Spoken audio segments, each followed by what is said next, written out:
caafimaadku waa xaalad dhammaystiran oo qofku ka caafimaad qabo jir ahaan, maskax ahaan iyo bulsho ahaanba. Ma aha oo keliya maqnaanshaha cudur ama daciifnimo sida ay ku qeexday hay'adda caafimaadka adduunka ee WHO. Sidoo kale caafimaadka waxaa loo qaybiyaa 3 nooc oo kala ah caafimaadka jidhka, caafimaadka maskaxda iyo caafimaadka bulshada.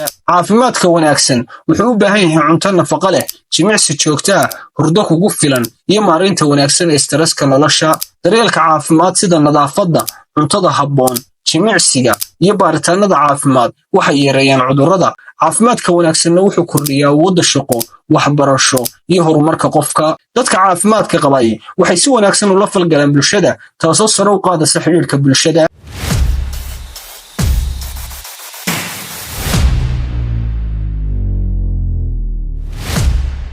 dagaaladii sokeeye ee muddada dheer socday waxay burburiyeen nidaamkii caafimaadka ee dalka, taasoo keentay in adeegyada caafimaadka ay noqdaan kuwo aan la heli karin ama tayo liita leh. xasillooni darrada ayaa sidoo kale caqabad ku noqotay gaadhsiinta adeegyadii caafimaadka ee gobollada miyiga iyo magaalooyinka qaar. saboolnimada baahsan waxay sababtay in dad badan aysan awoodin inay helaan daryeel caafimaad oo wanaagsan. maadaama dowladdu aysan si buuxda u maalgelin karin adeegyada caafimaadka, adeegyada gaarka loo leeyahay ayaa noqday kuwo qaali ah oo dad badan aysan awoodin. cusbitaalada, xarumaha caafimaadka iyo farmasiyaasha dalka qaarkood ma laha qalab casri ah iyo daawooyin tayo leh. tababarada iyo xirfadda shaqaalaha caafimaadku haystaan ayaa mararka qaar hooseysa, taasoo saameyn ku yeelata daryeelka la heli karo. dad badan oo Soomaaliya ma haystaan wacyigelin ku filan oo ku saabsan caafimaadka, taasoo keentay in cudurradu si sahlan ku faafaan. waxaa muhiim ah in la xoojiyo adeegyada caafimaadka ee la xidhiidha hooyada iyo dhallaanka sida tallaalada iyo nadaafadda. cudurrada sida daacuunka,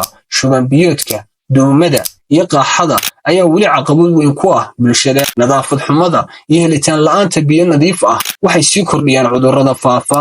ma jirto cilmi baadhis caafimaad oo ballaadhan oo lagu sameeyey cudurrada iyo xaaladaha caafimaad ee bulshada, taasoo adkaysay in la helo xal waara. tirakoobyo caafimaad oo sax ahna lama haysto, taasoo saameyn ku yeelatay qorshaha adeegyada caafimaad. qaabka nolosha, cuntooyinka aan dheelitirnayn iyo caadooyinka qaar sida gudniinka fircooniga ah waxay dhibaato ku yihiin caafimaadka bulshada Soomaaliyeed. dad badan ayaa weli aaminsan daawo dhaqameedyada, taasoo mararka qaar keenta in la iska indhatiro adeegyada caafimaad ee casriga ah.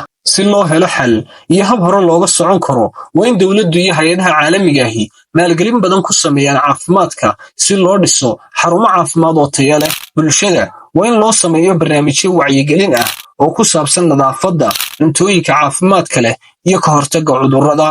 waxaa muhiim ah in la helo dhakhaatiir iyo kalkaaliyaal caafimaad oo si fiican loo tababaray. waa in la xoojiyo barnaamijyada tallaalka iyo nadaafadda guud ee bulshada, maadaama biyo la'aantu tahay sababta cudurro badan.